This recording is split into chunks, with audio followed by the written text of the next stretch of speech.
কেন্দ্রীয় বাজেটে খুশি নন চাষি থেকে সাধারণ মানুষ, যদিও বাজেট নিয়ে শুরু রাজনৈতিক চর্চা। আজ নতুন মোদী সরকারের পক্ষ থেকে পূর্ণাঙ্গ বাজেট পেশ করেছেন দেশের অর্থমন্ত্রী নির্মলা সীতারামন। 2024-25 সালের বাজেট পেশ করার পরই সামনে এসেছে একাধিক পরিকল্পনা কেন্দ্রের।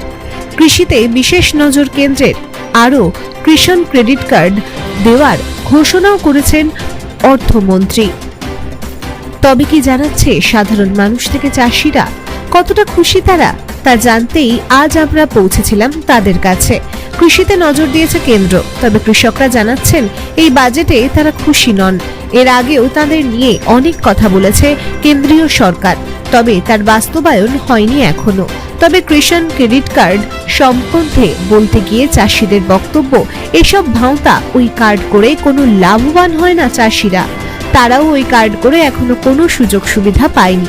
তবে রাজ্য সরকার চাষিদের জন্য যা পরিকল্পনা করেছে এবং যেভাবে তাদের সাহায্যের হাত দিনের পর দিন করছে, তাতেই তারা সংসার চালাচ্ছেন।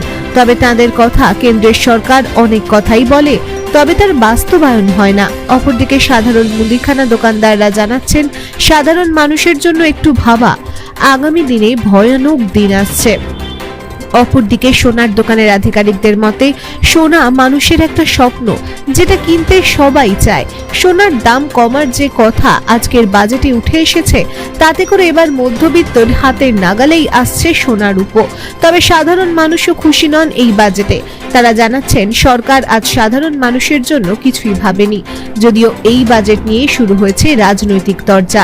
রাজ্যের শাসক দল তৃণমূল কংগ্রেসের পক্ষ থেকে জানানো হয়েছে মোদী সরকার গদি বাজাতে আজকের বাজেট পেশ করেছে। বাংলার মানুষ আজ বঞ্চিতই থেকে গেল বাজেটে। এই বাজেট মানুষের বাজেট নয়। অপরদিকে বিজেপি বলছে এটা মানুষের পাশে থাকার বাজেট। কেন্দ্রীয় সরকার এবার মানুষের উন্নয়নের জন্য বাজেট পেশ করেছে, তবে রাজ্য সরকার কাটমানি খায় বলে তাদের আজ গাত্রদাহ হচ্ছে। আচ্ছা, সাধারণ মানুষের জন্য সেরকম কোনো উপকৃত কাজ আমরা দেখতে পাচ্ছি না। আচ্ছা, কিন্তু দেখা গেছে কৃষকদের উপর কিন্তু অনেকটাই কিন্তু আস্থা রেখেছে কেন্দ্র সরকার। কৃষকদের উপরে আস্থা রেখেছে, কিন্তু যে জিনিসের উপর আস্থা রেখে সেগুলো যে কৃষক খুব একটা উপকৃত হবে আমার মনে হয় না। মানে এই বাজেট পেশে কি আপনারা খুশি? আমরা খুব একটা খুশি না। কেন? চাষিমহল খুব একটা খুশি নয়। কেন? আমরা তো দেখতে পাচ্ছি না যে চাষির জন্য করবে, কোন জায়গাটায় করে দেবে, কিভাবে আমাদের দেবে। আমরা তো সেরকম কিছু দেখতে পাচ্ছি না। আপনার নাম? আমার নাম পাবন মহল্লার। আমি দেখুন, আজকের বাজেট যেটা আমি শুনলাম যেটা, তাতে আমরা সাধারণ মানুষ খুব একটা খুশি নয়। কারণ যে বাজেটটা আজকে সোনা বলুন, মোবাইল বলুন, এটা ওটা যে দামগুলো কমানো হয়েছে, এগুলো ধরুন বড়লোকের জন্য। আজকে সাধারণ মানুষ যে বেকারত্ব বেড়ে গেছে, তারপর ধরুন রাস্তায় রাস্তায় যারা হকারি করতো তাদের হকার উচ্ছেদ করা হয়েছে, দোকান করে খেত তাদের উচ্ছেদ করা হয়েছে। সাধারণ মানুষ এখন পেটের দায়ে ঘুরছে।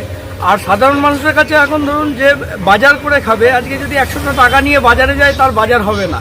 তাহলে সেই দ্রব্যমূল্য যেগুলো সাধারণ মানুষের দৈনিক লাগে, সেই দিকটা যদি দাম দর একটু কমানো হতো, তাহলে সাধারণ মানুষ কিন্তু ঠিকভাবে দুটো খেয়ে পড়ে বাঁচত। সেই এখন যা দিনকাল পড়েছে, সেক্ষেত্রে একটা সাধারণ মানুষের প্রতি সোনা কেনাটা অ্যাসেটের মতন, ঠিক আছে? সেক্ষেত্রে যদি আজকে আমাদের সরকার বাজেটের পেশ করে অনেক কমিয়েছে, সেক্ষেত্রে অবশ্যই অনেক সকল মধ্যবিত্ত যারা আমাদের ভাই বোনেরা আছে অবশ্যই সুবিধা হবে।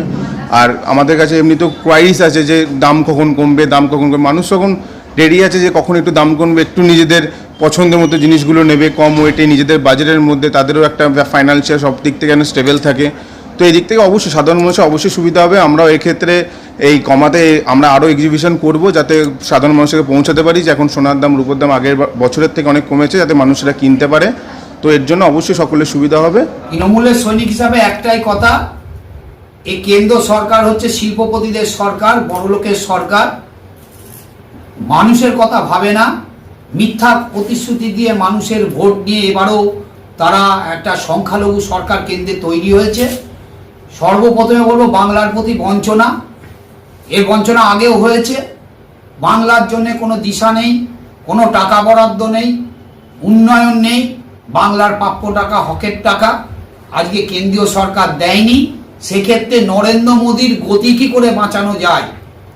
ভারতবর্ষের দুই পাল্টুবাজ নেতা বিহারের নীতিশ কুমার এবং অন্ধ্রপ্রদেশের চন্দ্রবাবু নাইডুর সমর্থনে যে সরকার রয়েছে, যুক্তরাষ্ট্রীয় কাঠামোয় কেন্দ্রীয় সরকার সংবিধানে পারে না, অসাংবিধানিকভাবে আজকে প্রাপ্য রাজ্যের বঞ্চনা, বাংলাকে বঞ্চনা করে বিশেষ প্যাকেজ একটা দুটো না 40,000 কোটি টাকা বিহার এবং অন্ধ্রকে দিয়েছে তাদের সরকার রক্ষা করার জন্যে। এই সরকার বেশি দিন টিকবে না। যে যাই বলে বলুক, ঘরে ঘরে শিল্প, এই আবাস যোজনায় এত আবার বেড়েছে, কৃষকদের জন্য আলাদা করে নোটিশ দেওয়া করা হয়েছে। কৃষক আমাদের তো আসল যারা অন্নদাতা, তাদের জন্য তো প্রচুর কাজ হচ্ছে, প্রচুর কাজ হয়েছে, বাজেট কৃষক মুখী হয়েছে। এবং আমি শুনলাম এমএসএমই 20,000 কোটি টাকা হয়েছে। এমএসএমই মানে ঘরে ঘরে কাজ হবে। এবং এবার ব্যাংক গ্যারান্টার হয়ে গেল, আগে এমএসএমইতে ব্যাংক গ্যারান্টার ছিল না, বুঝতে পেরেছেন? মানে এটা সরকার তার দায়িত্ব নিয়ে নিচ্ছে। এর থেকে ভালো আর কি হতে পারে?